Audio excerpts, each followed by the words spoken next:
श्री राधे राधे राधे। तो विश्वामित्र जी ने पुष्कर जी में आके खूब तपस्या की थी।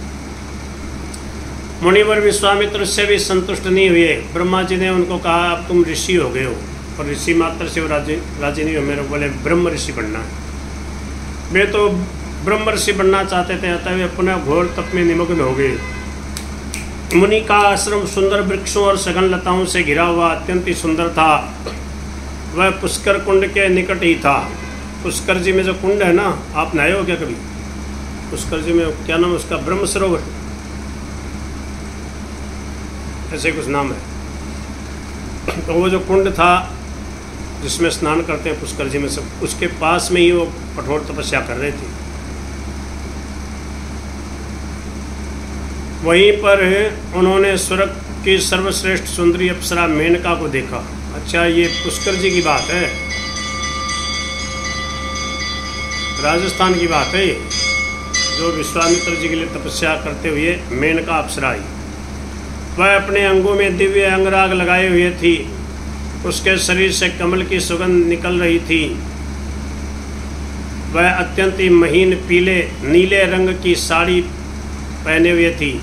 उसके काले काले घुंघराले बालों में स्वर्गीय पुष्पों की माला गूंथी हुई थी, जिन पर मधु लोलुप भ्रमर मंडरा रहे थे, जिसकी सुगंधी योजनों तक जा रही थी। ऐसी माला पहन रखी थी। उसके शरीर तथा पारिजात के पुष्पों की सुगंधी से मुनि का चित्त उसकी ओर आकृष्ट हो गया। नीली साड़ी में से उसका स्वर्ण के समान शरीर विद्युत की भांति चमक रहा था। उसकी दृष्टि उस पर जो गई सो घड़ी की घड़ी रह गई। उनकी दृष्टि किसकी? विश्वामित्र जी की। विश्वामित्र जी की दृष्टि उस पर जो गई सो घड़ी की घड़ी रह गई, घड़ी सी रह गई। अब मुनि संध्या वंदन करना सब कुछ भूल गए।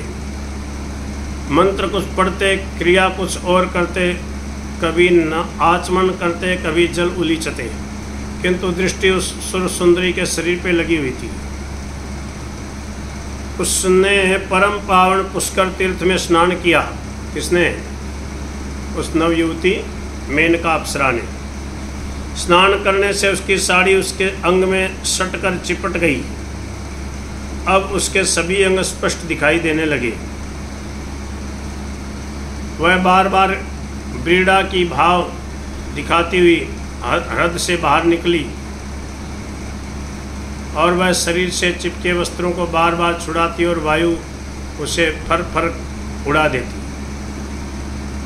उस समय उसका सौंदर्य बड़ा ही भला मालूम होता था। जैसे तैसे उसने अपने वस्त्र बदले।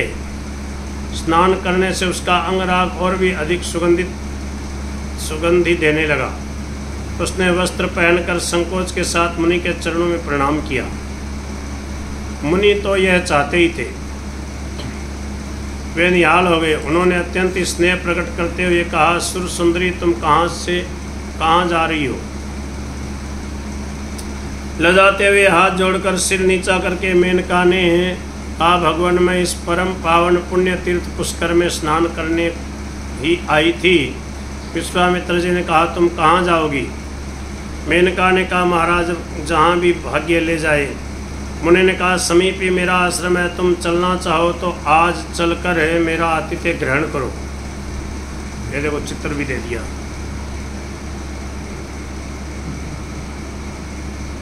बाबू जी कह रहा है, बोले चाल, जो हाथ को इशारों करे आपको कुटिया करनी, बोले जो मेरा आश्रम है, मैं चाल ले। बाबू जी के अब क्या है, तपस्या फिर नष्ट हो रही है। देखो,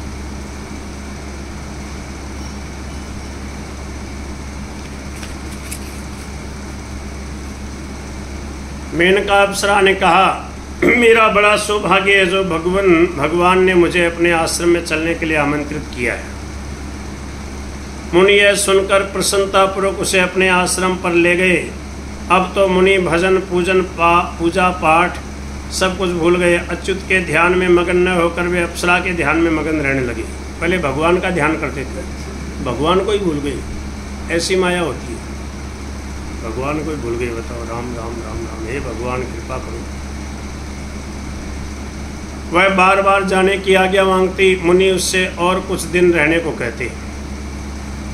अब तो देवताओं की सिखाई पढ़ाई इसी काम के लिए आई ही थी। क्या? बोले वह तो देवताओं की सिखाई पढ़ाई इसी काम के लिए आई ही थी। हे मुनियों, तपस्वी की तपस्या में देवता अवश्य ही विघ्न करते हैं। पहले वे साधारण कामिनियों को भेजते हैं। क्या समझे? साधारण कोई कामिनियों को भेजते हैं, सेवा करने के बहाने से आते हैं। तपस्वी उनके जाल में जब फंस गया तब तो ठीक है, समझ गए, और यदि उनसे वह निकल गया तो फिर स्वर्गीय अप्सराओं को भेजते हैं। यह सौंदर्य ऐसा जाल है कि इसमें प्राय सभी प्राणी अंधे होकर फंस जाते हैं। मुनि विश्वामित्र को मेनका के साथ रहते हुए 10 वर्ष व्यतीत हो गए। ये 10 वर्ष उन्हें 10 पल के समान भी प्रतीत नहीं हुए, 10 मिनट भी नहीं, 10 सेकंड के समान बीत गए। एक दिन उन्हें स्वयं ही चेत हुआ, अरे मैं ब्राह्मण बनने के लिए तप कर रहा था, मुझे तो इस कामिनी रूपी माया ने फंसा लिया। यह काले मूंड की माया मेरे पीछे कहाँ से लग गई? यह सब देवताओं की करतूत है। काले मूंड की माया, ऐसा क्यों कहा? मूंड मानी माथा, काले बाल वाली, काले मूंड की माया है। काले मूंड की माया मेरे पीछे कहाँ से लग गई? फिर विचार आया, अरे देवताओं ने किया है कुछ को, तो देवताओं ने मेरी तपस्या को भंग करने के लिए किया है। मेनका ने जब देखा कि मुनि प्रकृतिस्थ हुए हैं, मुझे शाप देकर भस्म कर देंगे, तब तो वह थर थर कांपने लगी।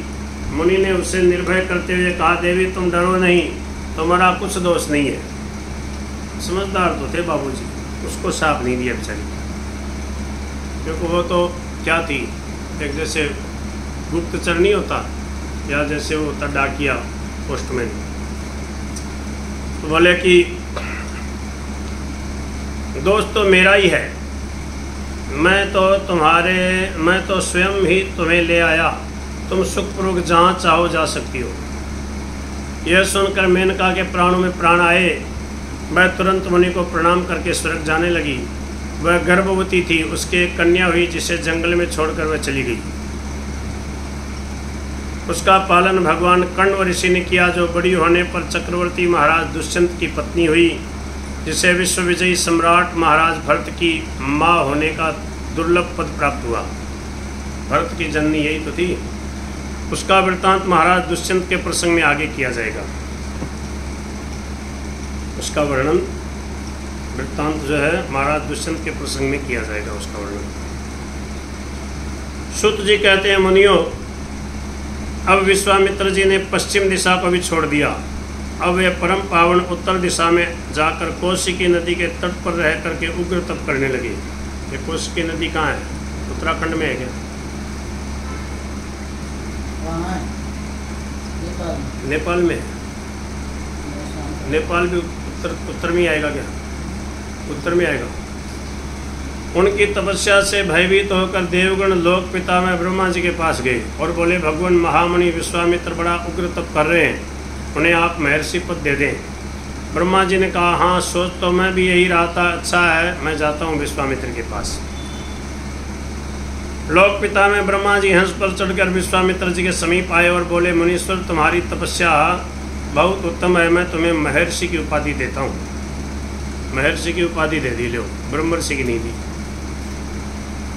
यह सुनकर विश्वामित्र जी ने हाथ जोड़कर कहा, भगवान मेरा अभाग्य है जो आपने दर्शन दिए। ब्राह्मण, मैं तो ब्रह्मर्षि बनने को तब कर रहा था, अभी आप मुझे ब्रह्मर्षि न कहकर महर्षि कह रहे हैं। इससे मैं समझता हूँ कि मैं अभी इंद्रिय जीत नहीं हो पाया हूँ। तब ब्रह्मा जी ने कहा, हाँ विश्वामित्र जी, अभी तक आपकी इंद्रियां वश में नहीं हैं। देखिए, मौन, व्रत, तपस्या, वेदाध्ययन, स्वधर्म पालन, जप, व्याख्या, एकांतवास, शास्त्र श्रवण, समाधि, ये सब उपाय मुक्ति देने वाले हैं, किंतु जिनकी इंद्रियां वश में नहीं है जी, उनके लिए ये ही सब उपाय मुक्ति के कारण न होकर केवल व्यापार, विषय भोग के हेतु हो जाते हैं। अभी तुमने काम और क्रोध पर विजय प्राप्त नहीं की है। इस पर विश्वामित्र जी बोले, प्रभु अब मैं पुनः तप करके ब्रह्मत्व प्राप्त करूँगा। अब मैं वही तप करूँगा जिससे काम के वशीभूत न हो सकूँ।